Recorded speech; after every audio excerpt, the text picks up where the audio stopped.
Град Скопје направи значаен чекор во насока на целосна и координирана подготовка за проектот Европска престолнина на културата Скопје 2028.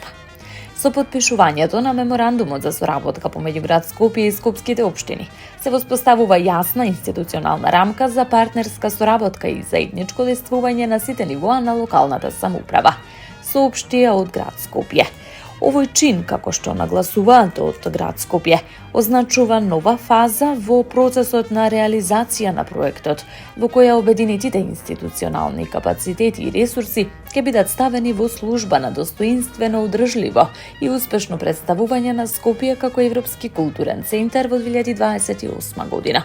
Со овој значаен чин се воспоставува јасна и цврста рамка за координирана, одговорна и партнерска соработка на сите нивоа на локалната самоуправа, велат од град Скопје. Во периодот што следува, сите институционални капацитети, ресурси и човечки потенцијали ќе бидат обединети и ставени во служба на достоинствено, непречено и успешно спроведување на програмата Скопје 2028 во духот на европските вредности, културната разноликост и активното учество на граѓаните,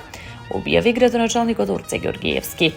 Подпишувањето на меморандумот, како што истакна Ѓорѓиевски, испреќа силна порака за заедништво, единство и институционална зрелост, како јасно потврди дека Скопје е подготвено со одговорност и визија да ја понесе оваа значајна европска улога.